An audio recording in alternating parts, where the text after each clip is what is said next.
Hey guys, Steven here, Fanatic Perspective. I'm here with my good friend, Mr. Tarik LaCour. And Tarik was on with us before the season started. So this will be the video for us now as we sit here during our bye week to just revisit, how we got to this point in the season and really, matching up and aligning things with what our expectations were coming in and really what our expectations are and should be as we go down the remainder of the season with 5 games left to go in our Big 12 schedule. Tarik, welcome to the show. How you doing? I'm doing well. Thanks for having me back. And as we will soon recount, it's been very interesting being a big fan of the Texas Longhorns while living in College Station. I like the teaser. I like the teaser. As Tarik knows, we have to, do some housekeeping before we get started, and not even just housekeeping, but things we're excited about. So first and foremost, shout out to our sponsor, BUSR, the official sponsor, the official sportsbook, the official betting partner of Fanatic Perspective. Hit up busr.com/fanatic. Take advantage of the promos.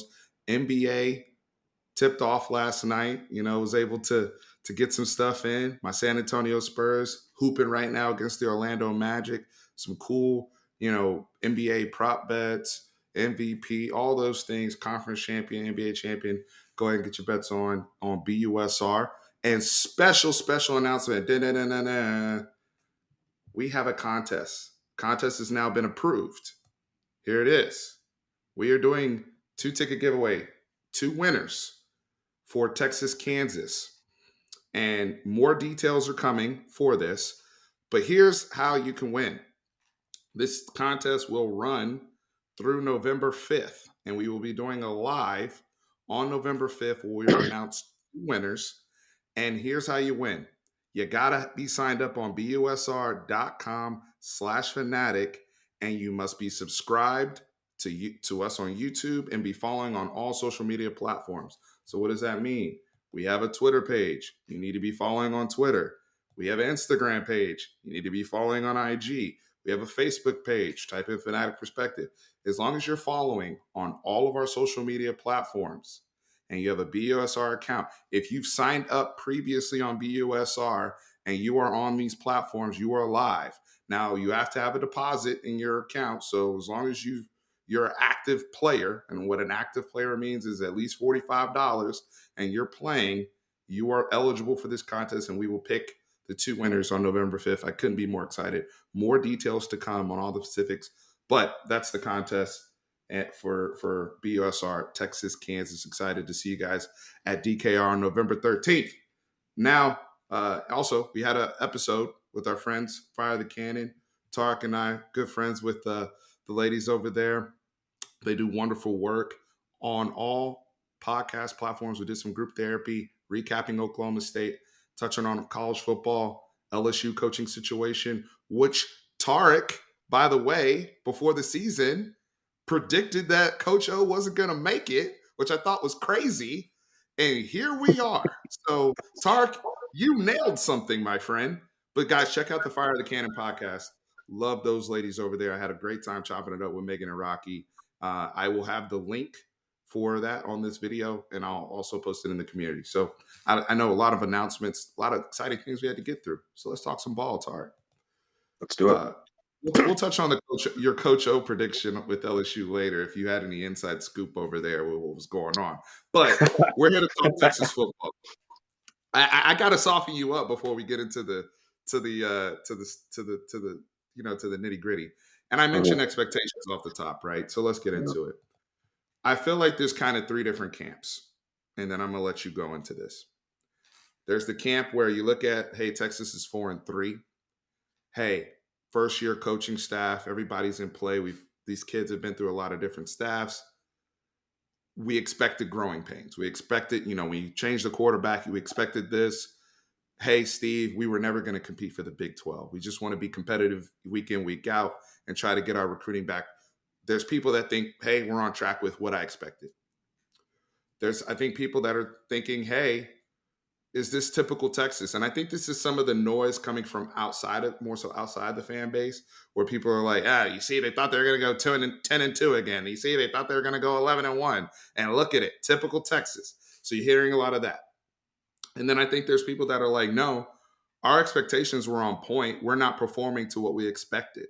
So I feel like there's three different factions. What are your thoughts there? Take it away, Tar. Well, I think there's a validity to all three of those. So let's start with the first one, where these would be the people you said that think we're about where we expected. Yes. When you have a new staff, when you're implementing new schemes, and the staff has only been around the players for a little bit, they're filling out the roster. They also, what you're seeing in practice is going to be very different from what's on the field, because you're only going against your own players, and it's not the same situation. So you might either over evaluate how good you are, under evaluate how good you are.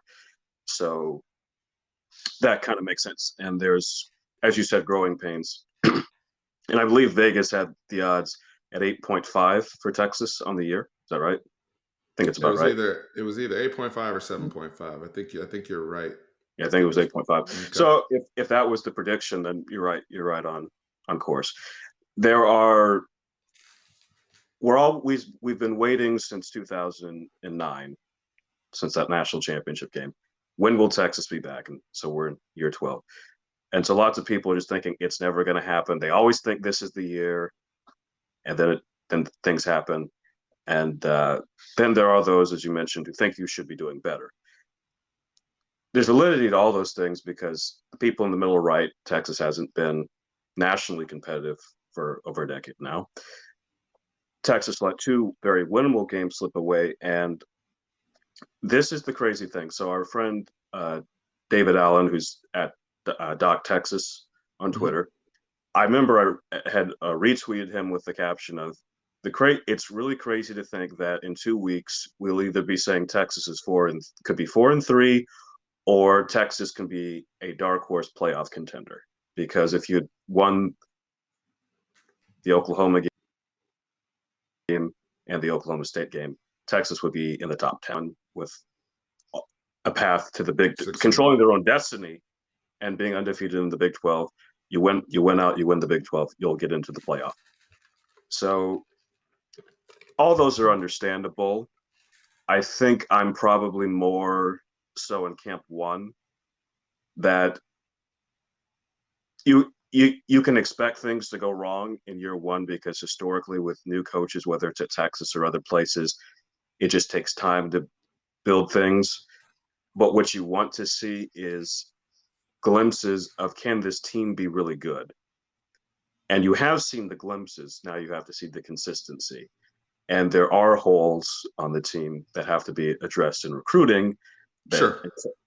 And for the people, and this is getting on my nerves, who are calling for PK's head already, let's remember that in year one, Todd Orlando had several players who went on to the NFL who are, now very good. Diggs was a great example. And Puna Ford. Ford. I mean, there are just so many players. Malik was at that point was all Big 12. Yeah, so there was a lot more talent on that. And also, but we saw throughout the years the defense was getting worse. Whereas PK's defenses seem to start off kind of rocky, and then they get better. And I don't think the last game was on the defense. And the defense has shown glimpses of being good, but they do need certain types of people that they don't have yet. So that'll take some time. So give PK time. He's proven himself at two different places of having top defenses. So I'm willing to give him time. Can I jump in on the defensive piece, please, real quick? Yeah. And I know we're having an expectation conversation, but it needs to be said. The defense, my biggest issue with the defense, and this is a big picture for the whole season, situationally, they've been atrocious. I'm just going to be very blunt right now. Situational football, they've been bad.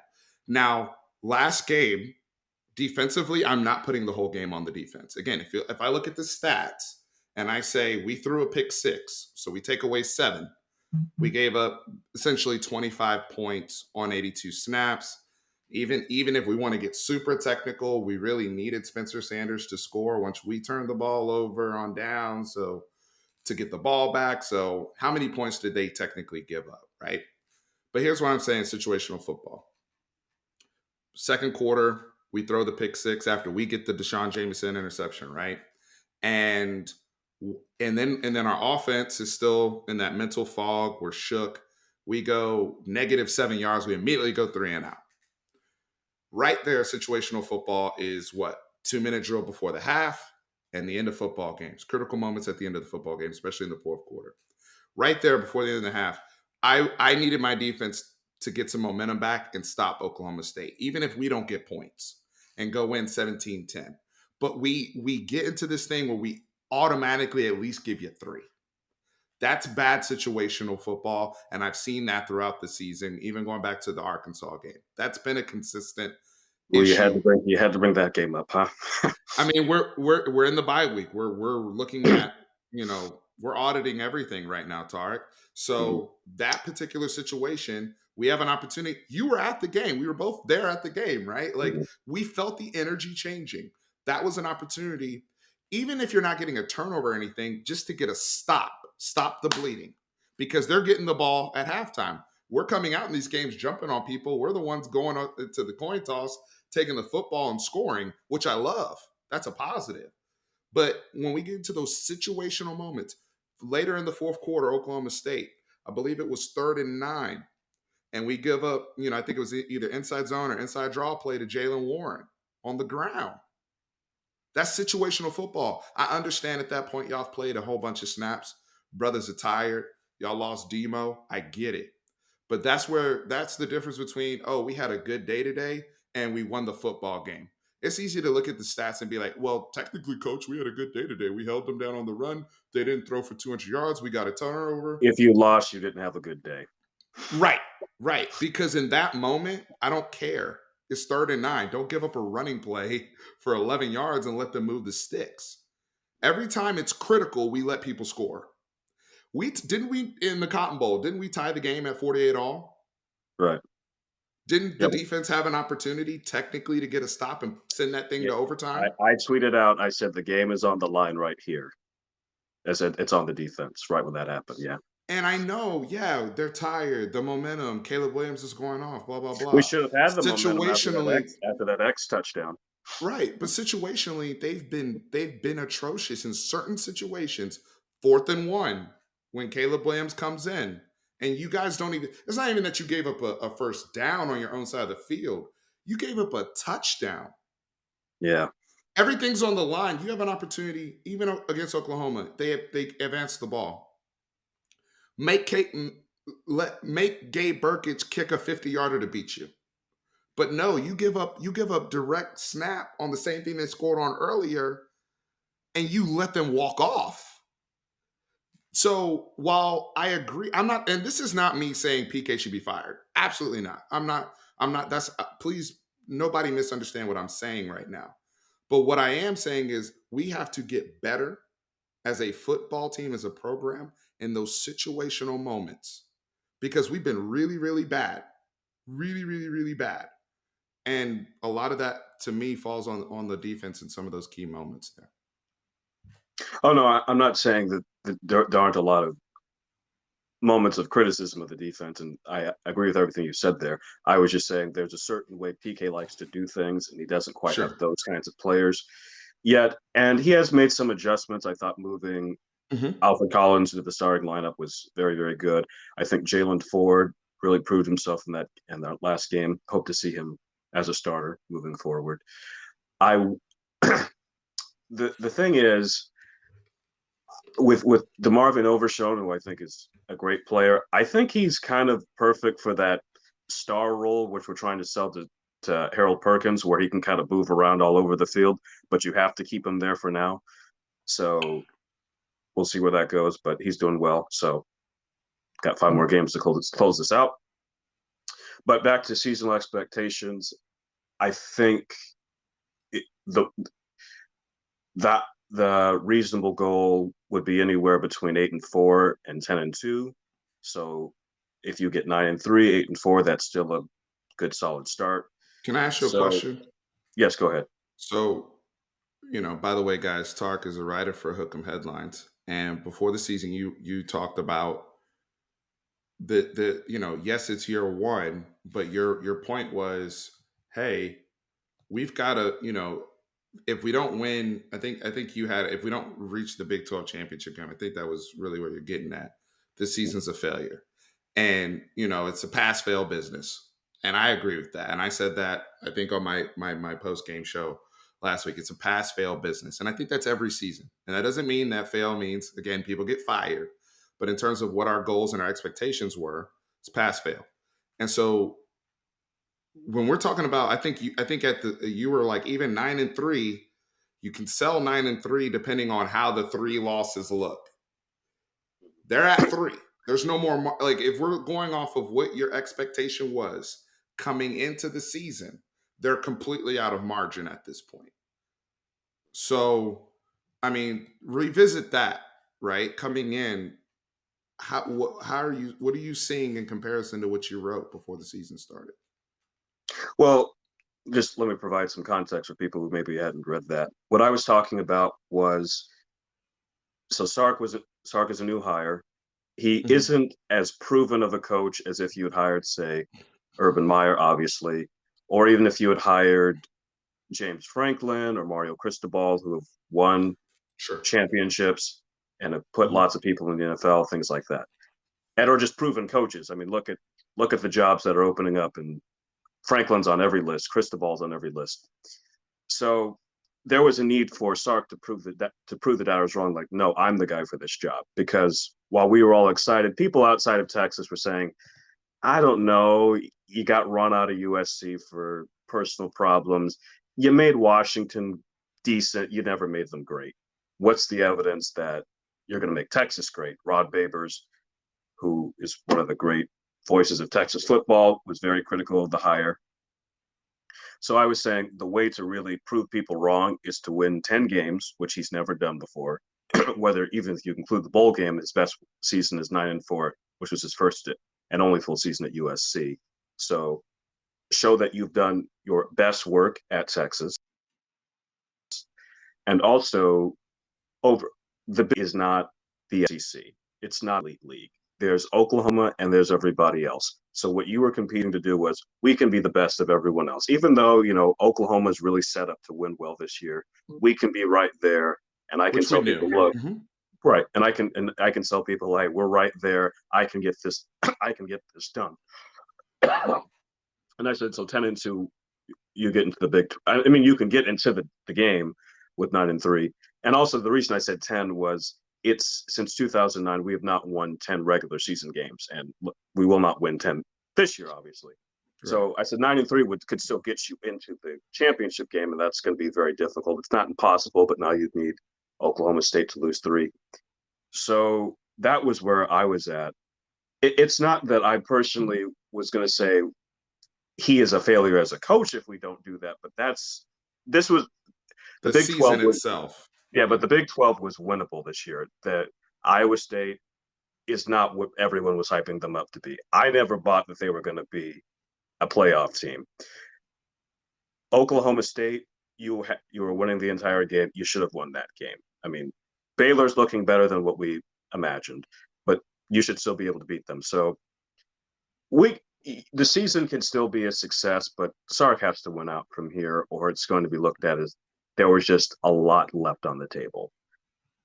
That Oklahoma game and that Oklahoma State game should just make you play angry the rest of the season, because look at it this way, even if we went out, if I'm Sark, I'm telling the team, look, it's great that we did that. We should be 11-1.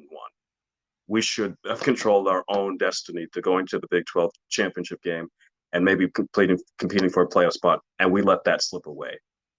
So, but you can still. It's just it's a Yeah. frustrating place to be in. So we'll see. We'll have to evaluate the last 5 games. Overall, I think Sark is doing a good job. The offense looks like a lot more explosive, a lot more creative than we saw during the Tom Herman era.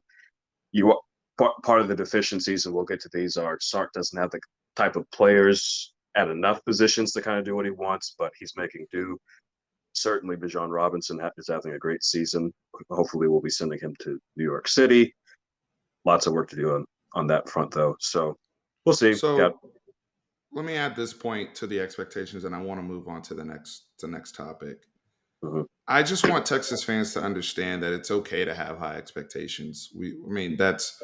I'm never going to be in the business It's a of. it's a it's a blue blood program. The Yeah, expectations are always high. That's not going away. If you want them to go away, don't become the head coach at Texas. Go somewhere else. no, no, and am I saying is some of the talent has some of the talent been overrated from a recruiting standpoint? Sure. Has some of it been underdeveloped? Sure.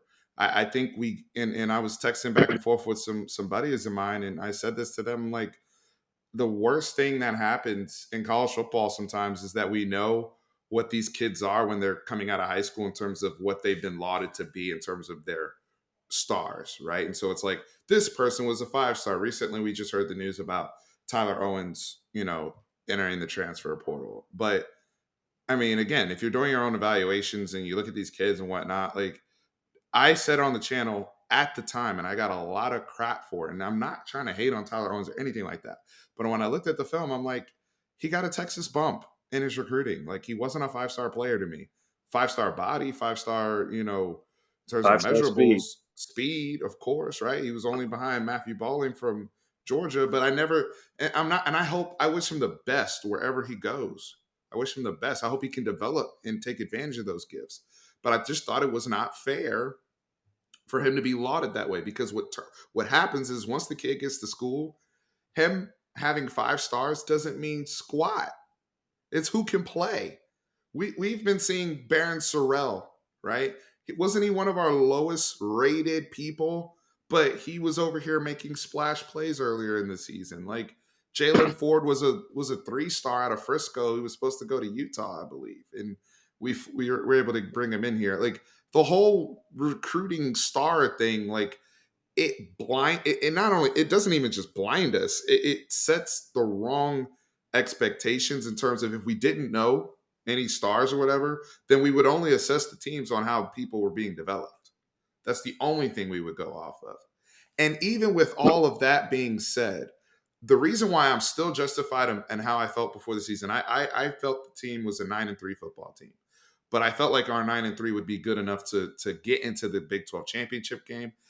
Coming in before the season, I didn't think we would beat Oklahoma and Dallas, but I picked it. Then I turned around and changed my mind because I got information that Oklahoma wasn't playing well, at least up to their expectations. Us going into that game, they've now been activated, right? And so things change throughout the course of a season. But when I picked that 9-3, I would be pretty close if they just finished the last 2 football games that were not even just winnable, but if you go and like, have you ever seen the ESPN win probability stuff that they do throughout a football game? And Yeah. we were at the game, so we wouldn't know, Tarik, but like, I'm sure the win probability against OU at one point was probably over 80 something percent, right? I'm sure at some point Yeah. when we're driving down the field after the Sean Jameson interception and it's 17-3 and it's later into the second quarter and we're in the red area and we're getting ready to score and everything is, I'm sure the win probability was very high in Texas's favor. So something happens mentally, and I've talked about the psychology on a bunch of different platforms. Check that stuff out. But something is happening to where that it. So if you just get over that, you're 6-1, like you said, and if you're 6-1 in this season and you're Texas, you're a top 10 team. You're just a few plays away from us sitting here right now. We had been planning since our last visit to have this conversation during the bye week. Our conversation right now would be extremely different if not for a few different plays. But that's the margin in football, and I get that. My question to you is this, because I think we've both done a good job of addressing our expectations. But in terms of those expectations, what we've seen on the field thus far, how's that impacting recruiting? Because I don't think recruiting just boils down necessarily. A lot of it is winning and losing. And I know I just said, hey, pass, fail, all that. However, there's a lot that goes into that area of opportunity to play right away. Is the offense showcasing certain people? Are they putting points on the board? Are guys rotating in more? So, what are your thoughts overall in terms of what we're seeing on the field in relationship to how recruiting is going? Well, as of this moment, we have the number 5 class in the 247 composite. So recruiting is going well just on that, and but lots of great talent out there still. On the offensive side, I think Sark has a lot to sell because he can say, "Look what I've done with Xavier Worthy. Uh, he's looking like a superstar. Bijan Robinson looking like a Heisman contender. Casey Thompson's had his moments. Offensive line, he can tell them like, look, our offense is doing well without a great offensive line. So if you come here, look, think of how much greater it will be. So he's got a lot to sell there. He isn't using the tight ends as much as I had thought he would, but that's probably because the tight ends are being used to block more due to pass protection and things like that. Hopefully, we'll see more the tight ends pulling out later, but we'll see about that. On the defensive side, I think there's a lot to sell too, with Jamison and Thompson both leaving, so you'll have 2 corner spots open.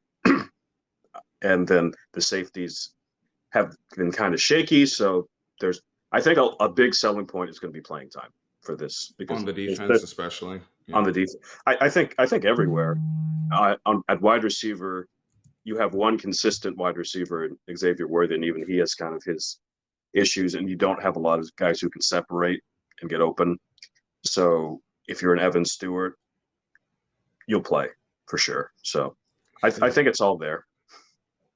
Yeah, no, I think you're absolutely right, and I think if you're Evan Stewart, he was there in person when Xavier Worthy had 261 yards on 9 catches and 2 or 3 touchdowns against a top 5 team, right? And if you're Evan Stewart, and even some of the other guys, the Jonte Cooks of the world that were here this past weekend, you have seen a productive offense in terms of the offense. They're coming out, they're jumping on people, and a lot of what they're doing conceptually, from a football standpoint, to me is sexy, right? The RPO stuff, like the stuff they can do. I think a lot of it we've tripped over our own feet. We've talked about some of the blocking challenges we've had. We've also talked about some of the issues we've had just in terms of consistency with our receivers, right? And getting open and being featured. But the offense itself, some of the play calling has been terrific this year, in my opinion. I think it's been very timely. I think they've come out. There has outside of Arkansas. Arkansas was the one game where I was like, we're not prepared. Outside of Arkansas, every single game they've come out, they haven't just been prepared. We're opening up the games, jumping. When you jump on somebody, that means you're making people immediately go to plan B, right? You're making people immediately go to plan B, plan C. Now, when people make those adjustments or when they figure out, certain things, and we can even factor conditioning in there, maybe, I know that's been a conversation, then, we seem to falter. But conceptually, there's times where, even the OU guys I had on the channel, Chris and Seth, where they felt like in their game, like, are we watching Texas or are we watching Bama? And that's a compliment, right? Because there's a lot of times this year where that's what you're seeing. So I think recruits are smart enough to understand I'm not just looking at the outcome of the game so much as I'm looking at every single factor and component, especially with Steve Sarkisian being here in year 1. And I do think that they've shown enough to sell that. I do think they've shown enough to also sell, like you just said, playing time, opportunity to get on the field. We're not going to hold you back. I hope to see more guys. I think to your point about the tight ends, can we figure out how to get something going in this bye week for these last 5 games just to build? Can we get something going with them? Because Jay Witt's not walking back through that door anytime soon. And y'all missed him on Saturday. So we've got to figure something out from a consistency standpoint.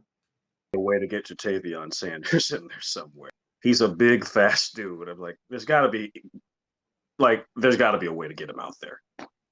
I can't wait to see him, man. Just to get him some snaps. I mean, at this point, has he played? He's because I know he played specials in a couple games.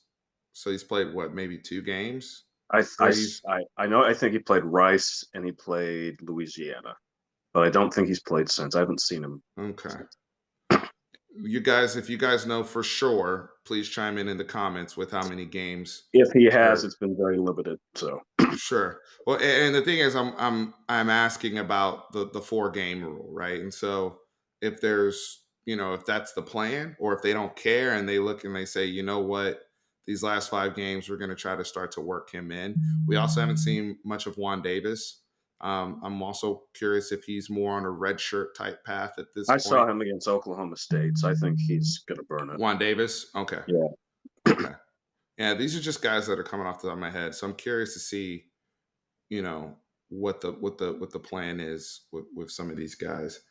uh, Recruiting wise though, i'm not I'm not as concerned. I mean, these kids are watching these games very, very closely, and I do think, as frustrated as we are as fans to be at 4-3 when all of us feel like we should be 6-1, Recruits are way sucks. different. But recruits are very different. They're not, they're like, I mean, Xavier Worthy's cooking.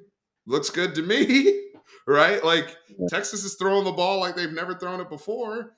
Bijan Robinson's getting touches. So if I'm Jaden Blue, if I'm Ruben Owens, looks good to me, right? And so I agree. I think there's some meat on the bone there. Let's end on a positive note, man. Yep. What are you encouraged by? Long term, what do you Um, like? You know what? I'm really, really excited about XYZ. well, you start we with you can't say XYZ without saying Xavier Worthy, right? So I'm very encouraged by what I'm seeing from him. I think he's a phenomenal talent and just a phenomenal person as well. Being from California myself, I'm also excited to have him balling out there. So and I think what makes that Oklahoma game so impressive is the week previous against TCU, hit all those drops, and he was able to say, you know what, that was one game. I'm moving on. Then had the game a game we'll never forget. We're never going to forget that game. Bijan Robinson had that we have him another year. God bless us with that one. So, um, so I'm excited about that. I'm excited about the defense looking like they're making adjustments, looking like there's some pieces there that give it a little more time, and I think they'll be special. I think Alfred Collins is going to be special.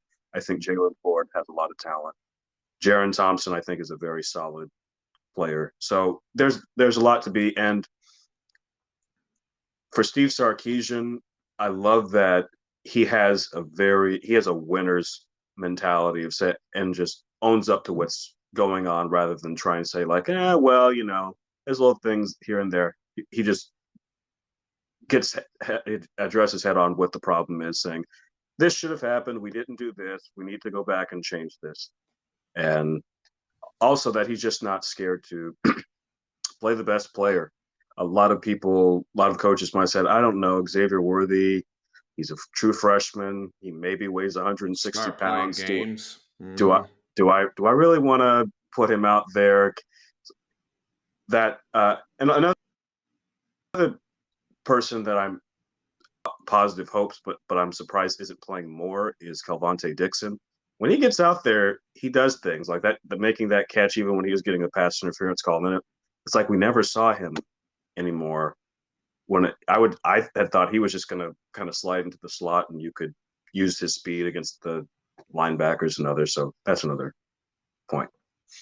Yeah, Moochie not playing more is interesting, but then he gets like some of those things are a little puzzling. Like, I've beaten the table for Keenan Robinson, as many people know, and I just don't Hey, understand. Sark did say they're working on getting him more in the offense. But I don't understand why it took 7 games to figure that He out. said they had a whole meeting about it. So, but again, to what was just said about how he addresses things, he's not bullshitting us. He doesn't come up there and be like, start playing games like some people on the staff have done before, or been really nebulous about certain He's not details. Tom Herman. No, no. Like he said, And sometimes, some people may not appreciate the transparency. Some people may say, hey, you got to play the coach speak game or whatever. But I also think it's not even like coach speak game. It's just like he really is genuine. You can tell he's overcome some stuff. That's part of, at their healing process. When you've been through what he's been through, tell the truth. And at the end of the day, it's a game. I'm here. I get paid a lot of money to coach football, but it's just a game. And I'm not going to sit up here and lie to these people. People came, paid a lot of money to support us. These kids work very hard all week. And if people in the staff made mistakes, if there were mistakes made on the team, we will tell you what they were. We're not going to be, we're not going to sugarcoat stuff. And I think because of that buy-in, that's why they do have a lot of juice to start games. It's not. I always think something's up when it's the opposite. When there's a team where they start slow every week and they look unprepared and then they're like fight and claw to get back in the game. To me, that's always a worse sign than the other sign where it's like, we like you watch the OU game, you watch the Oklahoma State game. Let's forget OU. Let's focus on Oklahoma State. They come out there, they put together a beautiful drive. And it's like, and then they come out and make stuff happen on defense. They've only given up 3 points really throughout the whole first half until the pick six. And it's like, y'all were prepared for this team. Oklahoma State didn't have an answer for you until they jumped the pick. Absolutely. But like, you guys were clear, like you clearly, it wasn't just, oh, we had a good week of practice. Like I could see that you guys, your preparation and practice carried over to the field. We can legitimately say that about 6 of the 7 games that we've played this year. That's a positive. I don't want that to go away. I know everybody's clowning us about blowing leads, but it takes work to get a lead. It takes work to be jumping on people the way they're jumping on people and to recognize mismatches right off the bat. That's good coaching. You're opening. I'm a big person about opening scripts. My thing is when you start to find some of those guys and make the adjustments week over week and people getting better, we still got to finish the fight. We still got to have, that's where the toughness aspect comes into play because not all of this is scheme. Some of it is where people are adjusting, sure. But I also think some of it is just, 3rd and 9. I need, everybody on the defense look like, bro, we cannot give this up right now. I don't care if you're sucking win. Third and We long can't, was third and we long can't was a give it up. third and long was a consistent blood pressure raising thing on Saturday, which is not good for us as African Americans. Facts. So just throwing that out there. That's the funniest thing I've heard all day. Oh my gosh. That is not good for us. I mean, and we've been through it this year, brother. 3rd 19. So I mean, how many 3rd and longs? Those, I mean, come on, man. You guys are doing all this good work The third and 19, to get these brothers in 3rd and 19. Finish the fight. I was sitting with my friends. I always throw a party on the Red River rivalry. So I smoked a brisket, had a full party. And I was if I sitting don't there go watching. to the game next year, I want to be invited to that. You are invited. So on the 3rd and 19, I told my friend, and he's not like a football fan, but he's a friend of my it was my friend's boyfriend. And I said on that 3rd and 19, I said, if we give this up, we don't deserve to win this game. And then we gave up that touchdown, and I just said, okay. I was like, we're not gonna. We found a way to lose again. It's games within the game, like games within the game. Like you guys have done all this work, but at this point, at this juncture, with the energy the way it is, this game's going to go one or two ways with this play or this set of downs. And so I think one of the things I'd like to, this is just more so, last parts of what we're talking about here. That situational football, that situational awareness. Hey guys, 3rd and long, we can't give it up right now, especially at the end of the game. We're going to run into bad stuff. It's football. We're always going to have situations pop up. We're going to lose people. Our center went down on our last drive last week. I think he's going to be okay. Center goes down. Derek Kerstetter has to immediately bump over back to center, which he hasn't played since last year. Stuff is going to happen. But there are certain things that we can at least try our best to control. And let's do our best to control the controllables in these situational moments. I know you brothers are tired, But you know what? When we were crushing OU all week, when we were crushing Oklahoma State all game, they were tired too, but they bowed up situationally at certain points and got to use that energy and their focus to execute, right? And it could be when you're tired, it's like boxing or prize fighting. They always say, it's one thing to get hit with a shot, it's another thing to get hit with a shot when you're tired and your arms start to drop. You're not protecting yourself as much. And it's all it takes is if you're a defensive lineman, you disengage a little slower than you normally do because you're sucking wind. Or instead of driving a guy, you're catching, right? And all of a sudden you're giving up yard. That's how you give up 3rd and 9s on the run. It could be we knew what the play was. And first, second, third quarter, we would have stopped it, but now we're tired and we can't stop it. I need y'all to dig deep. And I know this is sounding like a motivational speech right now, but like sometimes that's all what football is. Because you guys have the scheme if you need a second figured out to career, you found one start with this If you need a second career, you found one with the motivational speaking. It's this is bringing tears to my eyes. So beautiful. Hey man, So, I try. yeah. Tarik, where can the people find you, man? Thank you for coming on. At Real Scientistic on Twitter. I did want to ask. This is something that's really jaw dropping about the Oklahoma game. So Spencer Rattler's the number 1 overall pick, considering coming to the game, which I thought was a bit much because I saw like he has first round talent, but I didn't know about 1 overall. He's not Trevor Lawrence or anything. But how crazy is it that you could sit down the guy who's going to be the number 1 overall pick and put in the guy who now in 2 years is going to be the number 1 overall pick? It was just like, wow. Caleb Superman Williams.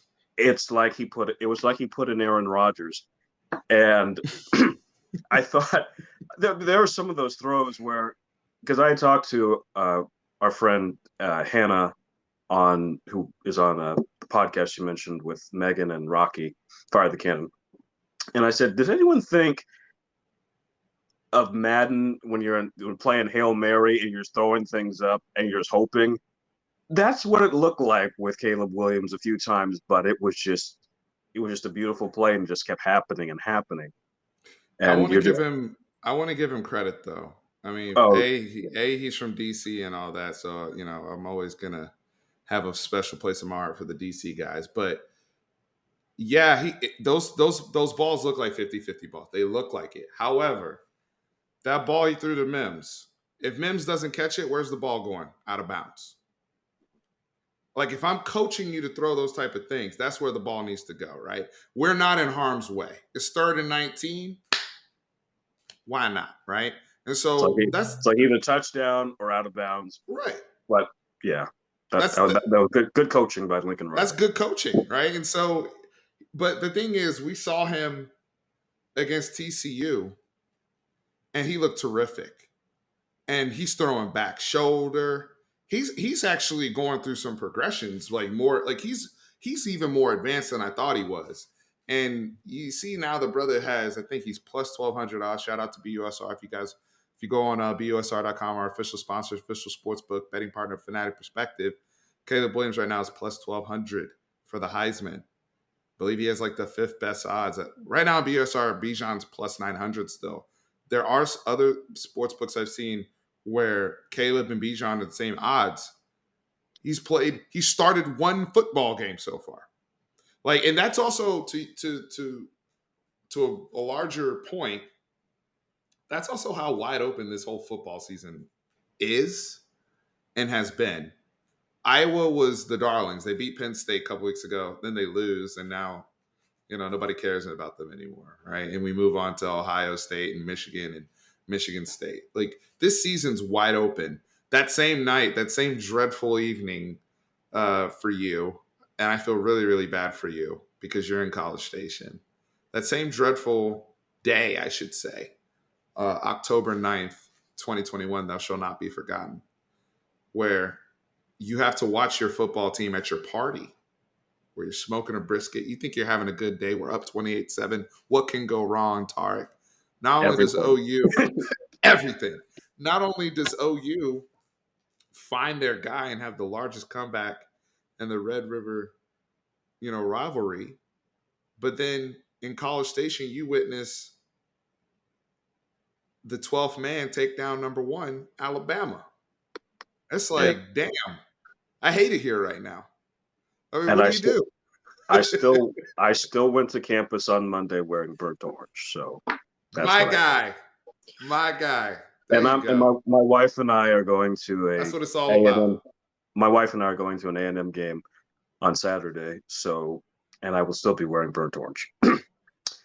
So that's going to be awkward. But anyway, it was surreal because I had thought I'm in a chat group on Twitter where we call ourselves 5 stars, and I said after the game I was like, well, at least A&M's going to lose, so they'll still like lose all the recruiting momentum. We'll still have a lot of it because we looked good, and it's like, nope, this is everything that can go wrong will go wrong. So, and the crazy thing is Alabama looked to have a lot of the same problems that Texas did in that game, which is they couldn't seem to just finish when they had that because they played horrible the first half, but then they found a way late in the fourth quarter to take a lead, to go up by 7, and then so at that point I thought, all right, Saban's going to close this out. And then they just found ways to give up plays, like letting the kickoff return go, and it just didn't look like Alabama that night. And so it can happen. So Texas fans can take heart, and if the GOAT can let games get blown, can lose games, then so can Sark. It's going to happen to everybody.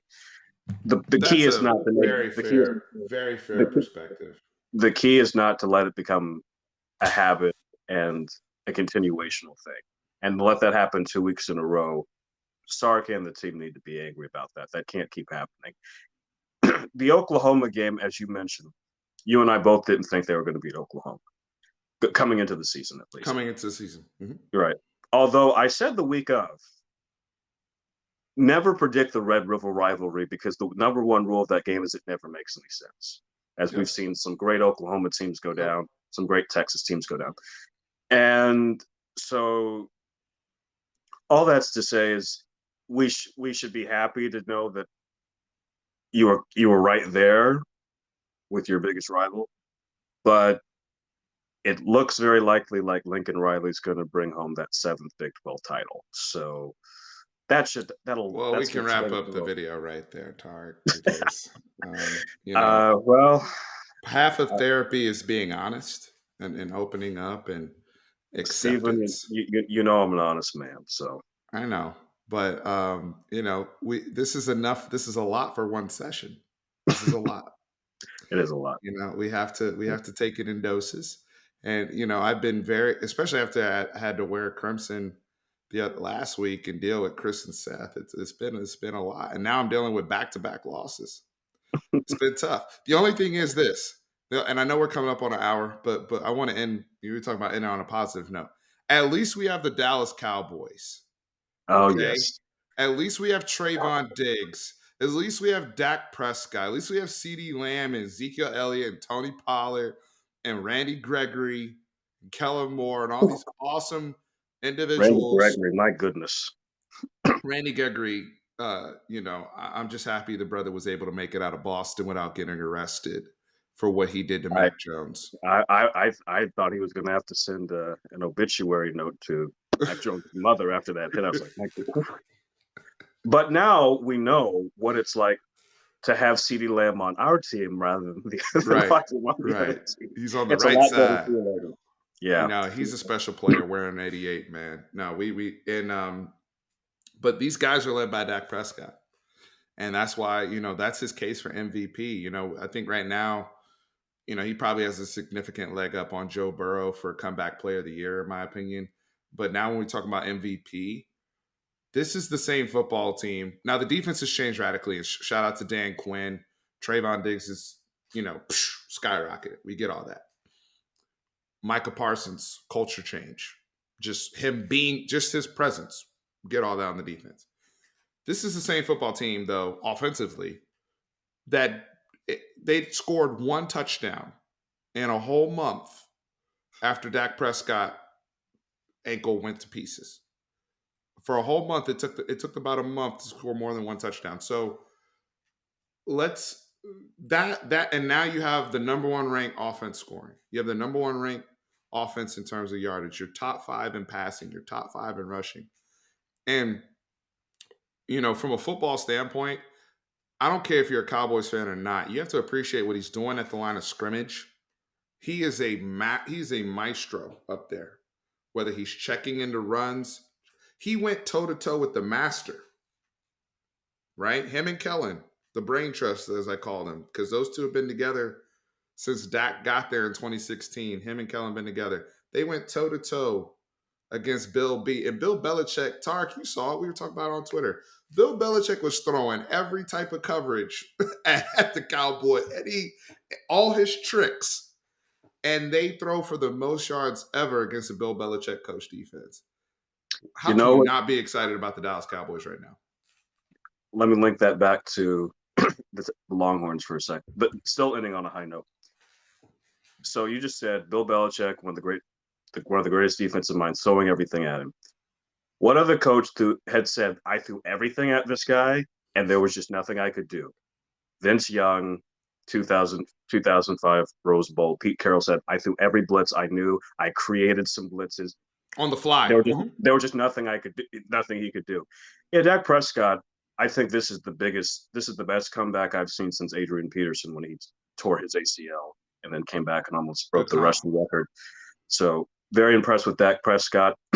I admit I was not totally comfortable giving him that huge extension coming off the injury because, I got to see you play first before I commit all that money. But he's proved me wrong. I'm very, very proud of what he's done for the team and just the person he is. He's just such a good person. The person. They paid they paid the person. Yeah. But they also the person's talented, but there's questions, like you said. But the thing is, the person, and I love what he's doing for mental health awareness. He's wearing the ask for help. I put it on my Instagram story today. He's writing ask for help. We all know he lost his brother who committed suicide last year during the pandemic 2020. And but you're paying the person in terms of, every offseason he's going to come back and improve. He has made strides since college. I watched Dak Prescott. You remember when he came onto the scene around his junior year and he became like a Heisman candidate? I thought it was like, oh, okay, it's like another Tim Tebow type. Because Dan Mullen, the guy's running quarterback power a million times. His throwing motion looks weird. It's cute. Mississippi State, it's cute. Y'all were number one, all that. And then, but I never thought, I'm like, this guy is draftable. I never thought that. Nobody thought Dak Prescott being drafted in the 4th round could possibly be the face of a Super Bowl winning team. And with him being the driving force. No, I mean, even okay. So you said 4th round pick, right? Yeah, 4th round. I didn't have a draftable grade on the guy his junior year. He only had one more year, which means what? He improved from his junior year to his senior year to even get a draftable grade, to where people are like, oh, he's tightened up his, his motion and everything. And then he gets drafted. And then he goes, as a rookie, he's a 3rd stringer. Nobody's expecting him to play. So have Tony Romo there. Kellen Moore, who finished the season as our starter the year before in 2015. And he improves again. Now he's NFL ready all of a sudden. And he's made these strides every single season. And it's growing pains. Yeah. There's been times where it's like, man, if we had Aaron Rodgers or if we had this guy or all these other people who were developed. It's a very different situation also, though, with Aaron Rodgers, who sat for 5 years under Favre. He sat for a while. I don't know if it was 5 years, but he sat for quite a bit under Brett Favre. Yeah, 3 years under Brett Favre before he took over. And Rodgers was, and everyone. I mean, we never knew Rodgers was going to be as great as he is, but everyone knew Rodgers was going to be good. Mm-hmm. Whereas Dak Prescott, was a 1st round pick, right? So, and whereas Dak Prescott, we're like, he'll make the roster, but right. Yeah. Yeah. No, it's a great story in sports. It's inspirational. Hashtag don't doubt Dak. Don't doubt Dak. Yeah. Don't doubt Dak. No, absolutely. Um, this has been fun, man. And like I said, this whole bye week before we head into Baylor, I haven't done Baylor prep yet, so nobody asked me questions about Baylor other than I just watched Baylor, but I'm in terms of prep, in terms of, oh, I know what this player is doing on this play and all this type of stuff. I haven't dived into it. I do think it's interesting. I will end on, I think we can end on this point because you deserve credit. Dave Aranda is on that list.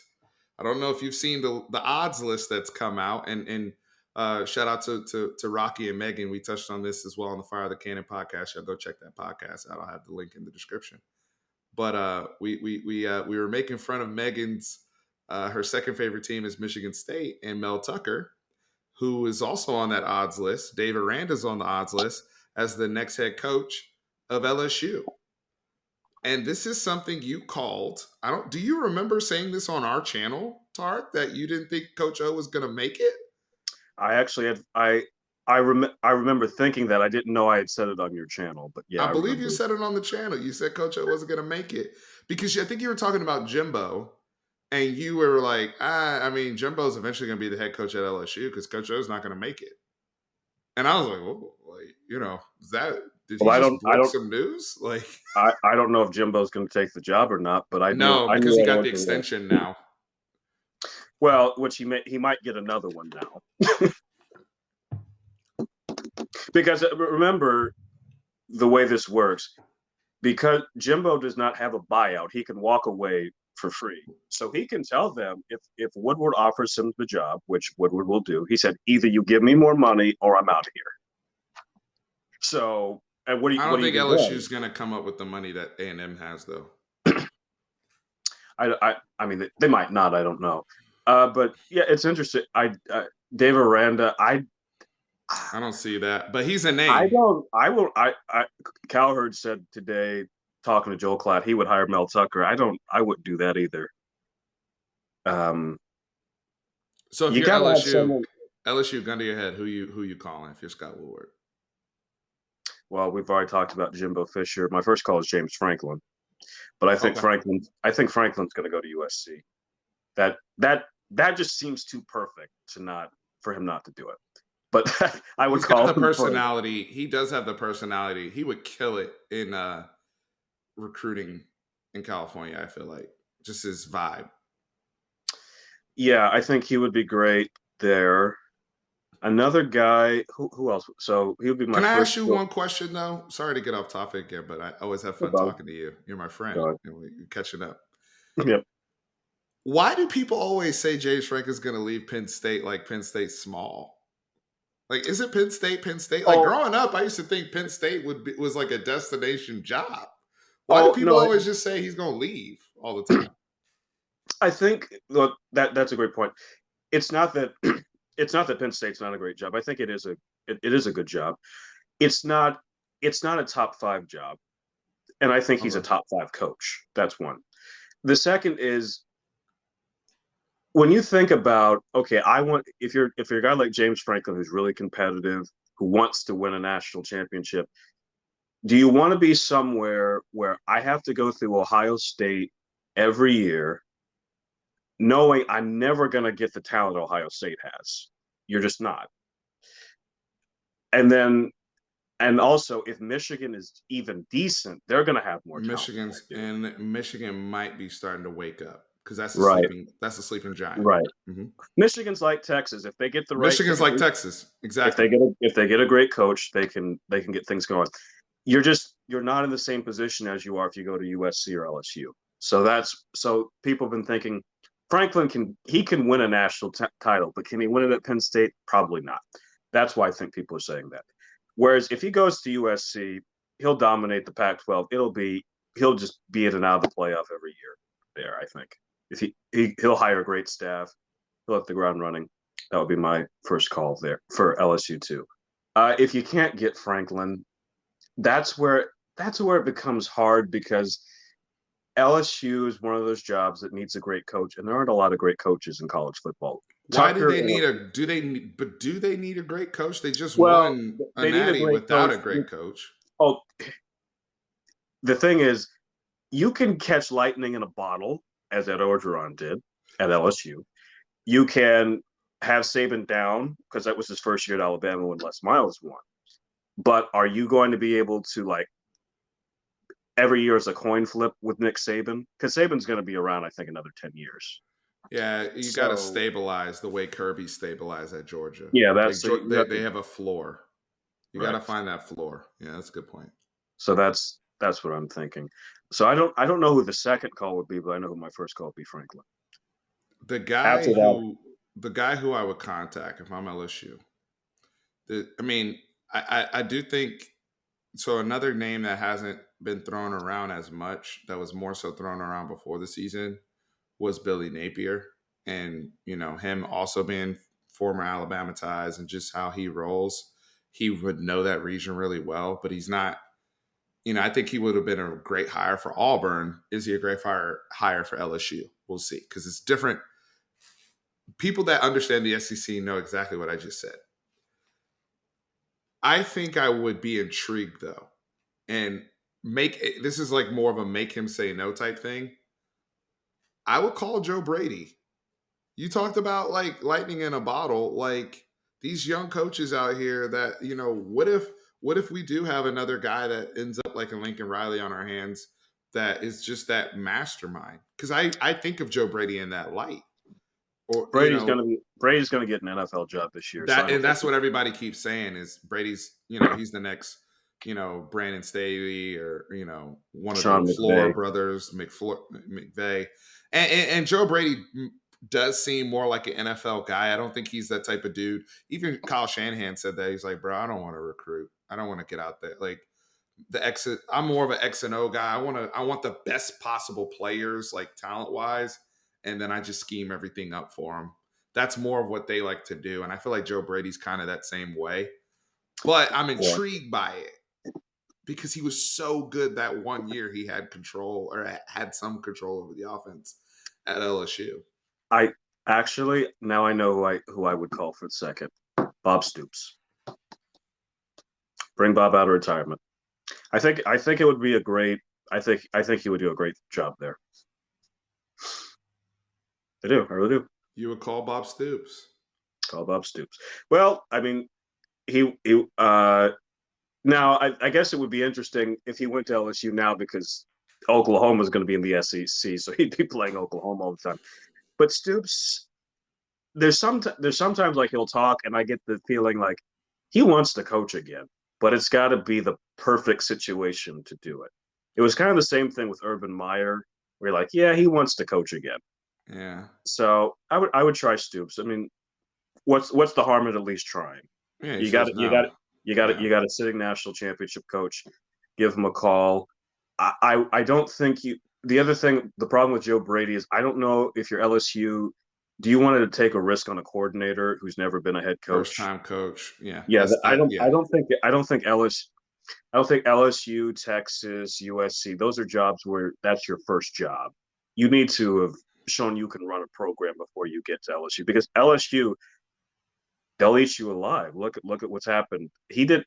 Ed Orgeron is not even 2 seasons out, and he's out of LSU after that massive contract. They're saying, "Look, we'll pay you to make you go away. You're not going to get it done." So, I mean,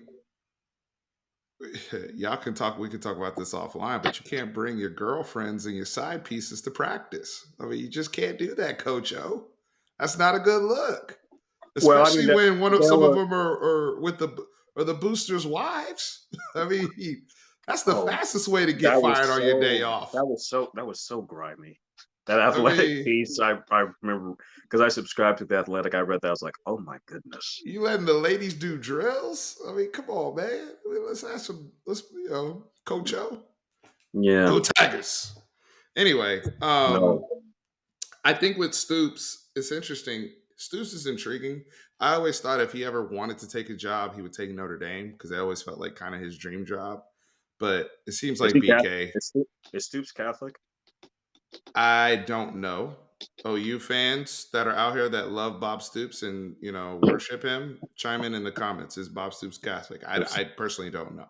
Urban Meyer's Catholic, so that's why he was always linked to that One of job like too. their dream jobs. Yeah, there's certain coaches like Notre Dame is like the holy, no pun intended, it's the holy grail for them, right? And so Yeah. I always thought, when Bob Stoops, I think he had bought like a condo or something in Chicago, and there were rumors popping up a few, like 4 or 5 years ago. But I think that's interesting. I don't think Bob Stoops is going to return to coaching, but you never know. You were right about Coach O leaving, uh, one way or another. So who knows? Billy. If you have a sitting great coach who still has some life in him, there's no harm in trying, is what I'm saying. Uh, I, I So I'm sure they're going to do everything they can to try to get Jimbo Fisher there. I mean, there are other coaches that I think would be great fits there, but I just don't think that they'll be guys who will actually take the job at LSU. For example, Lincoln Riley would be I think, a great fit at LSU too. He's not going anywhere. So, really, you have that's James who my friend Franklin. Billy, who I've had on, who's a big LSU guy. He wants to call Lincoln Riley. Like that's his guy. Like he's like, we got it. Scott needs to make Lincoln say no. And I'm like, look, Lincoln Riley, he can barely do media in Norman. He ain't coming down there and dealing with y'all. I'm sorry. Like Lincoln Yeah, wants to be a dictator. That's why he's not the Cowboys. That's why he didn't want to deal with the Cowboys. Doesn't want to do all that extra stuff. He just wants to coach football and control everything. So Norman's perfect for Lincoln. So I don't see that happening. yeah. I just think as far as fit, as far as he would just do well there. I think with the kind of talent he would get. So he would get A+ talent, and he would get the quarterbacks. He would right. always have a quarterback. So as long as you always have a quarterback, and you already get you might even be getting an uptick in terms of talent across the board. You know, things will go crazy. But I just Because don't think LSU, he wants to be in sorry, that situation. because as far as recruiting, we'll touch back on this. LSU seems to like the top players in Louisiana. They just go there no matter what happens. It seems so. You'll always and Louisiana is a very talented state, so you'll always be. And I mean, Alabama does dip into there. Unless you're Jacoby Matthews, or if you're listening at this point in the video, and you Yeah, wanna you wanna come to a school that has a coach right now that you can play for. what? Hey, Come through. We got Jamon Tap. He's a good player. Come through. We're You getting got some Jamon Tap. dudes. You got Jamon Tap from Louisiana, and then Justice Finkley from Alabama. So definitely going into enemy territory and snagging a few. So that's good. Hey, I know I keep signing off, but the positive note, out of state recruiting, Texas has to play the game. I understand Texas high school football is dope. I live here. It's wonderful. Look at the best players on this team right now. Where's Bijan Robinson from? Arizona, Where's Xavier Worthy from? Fresno, California. You need to get the best talent in the country. And that's why this staff, coming from where they've come from, that's what is encouraging to me long term is the connections. We didn't just hire a bunch of Texas dudes. Now, when there's good players here, you need to keep them home. I agree. But everybody is recruiting Texas. Everybody and their mother is down here looking for players. You need to utilize your network across the board. We're not just that's the one thing I've been so critical of Texas over the last 10 years. We just want to close in the state. And meanwhile, Georgia's getting people from South Carolina. Clemson got what's the brother's name that went to the Bengals? Was it T. Higgins? I think it Yeah, was T. Higgins. Didn't he go to high school in Hoover, Alabama? yeah, I think so. So if you're able to go and get people, just all these dudes that aren't even from Clemson, didn't they go get Trevor Lawrence and Deshaun Watson from Georgia? And I understand that's more of a different region, but it's okay to leave your borders to go get talent. I want us to heat up Florida or whatever because we're the premier football location in the country of showcasing people. Alabama does not discriminate with where they get players from. Never have. Texas needs to be in the same business if you want to be on the same level, in my opinion. Yeah, So, but I absolutely agree with that. Though the one slight pushback is you have to keep your best talent home. You can't be losing the Brockermeyers, Quinn Ewers, Jalen Waddles. You have to get those difference makers. So, but who knows? Maybe But they left the state. It's not like they signed with, I mean, Harold Perkins might go to A&M, but like it's not like they stayed in the state of Texas. I mean, some of these kids you I think name. Texas is going to get Harold Perkins. I don't know why. I just feel like I feel like he wants to be at Texas. Well, I hope you're right about him, like you're right about Coach O. Hey, I hope so. recruiting and coaching are two different things. I hear you. Yeah, I hear yeah. you, especially with name, image, likeness. So, guys, y'all know where to find Tarik. Follow him, real scientific.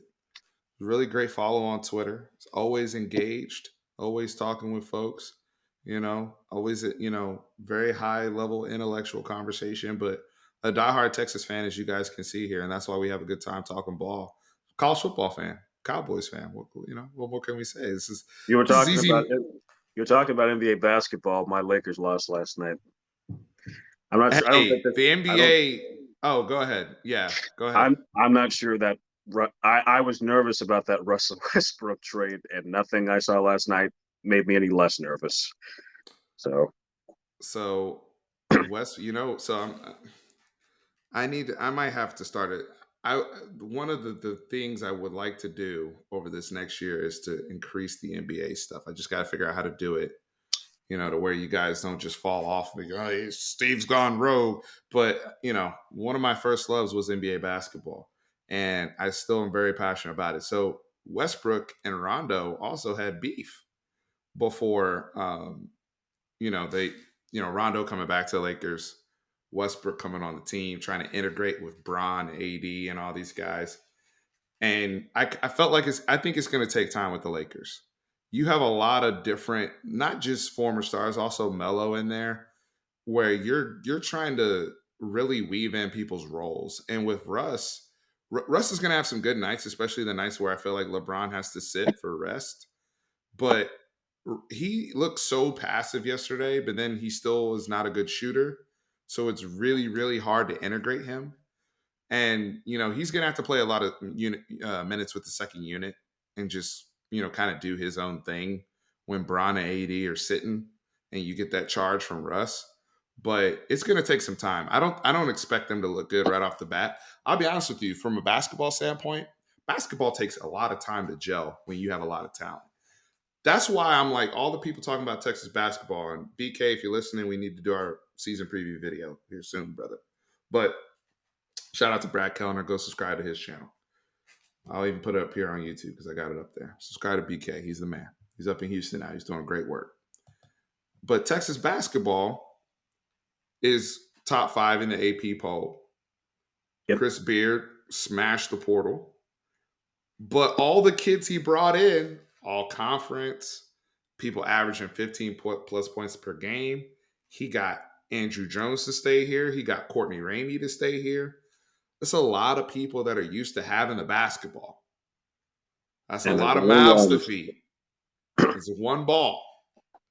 Some people are going to have to accept some roles, and some people are going to have to accept you're not going to be playing 30 minutes anymore, bro. Some of y'all are going to be playing 15 or less if you're in the rotation. So that's going to take time. I don't expect Texas to come out the gate and beat Gonzaga in November. Now, if we do, that's dope. We're ahead of schedule. But what he's got to figure out is how to get this team humming by the time they get to February, but especially by the time they get to March. That's the goal. But from a college basketball standpoint, or I'm sorry, basketball in general, whether you're the Lakers or whether it's college, when you have that many talented kids or players, it takes time to gel the whole thing. Yep. Carmelo is not going to be able to shoot the ball every time he gets the rock now. Like he's going to have to get used to deferring to AD and Bron. Same with Russ. We'll see. We'll Absolutely. see. This was fun, man. I always That's love it. chopping it up with you. And Yep. guys, the contest is out here. We're giving away some tickets, having fun with us. You need to be having a BSR.com/fanatic account, BSR.com/fanatic. You need to be an active player, and you need to be following and subscribe to the channel and following on all social media accounts, or else you're not eligible for the contest. More details to come. I'll do an official, announcement, blah blah blah, and go over all of this with you guys, all the T's and C's, if you will. But I'm excited about this, and shout out to our sponsor, BSR. They've been doing a great job of taking care of us and supporting this channel. So, Tarik, LaCour, you can guys find him on Twitter over his work on hook'emheadlines.com. Does a great job over there. And guys, appreciate everybody so much. Remember, horns always up. Welcome.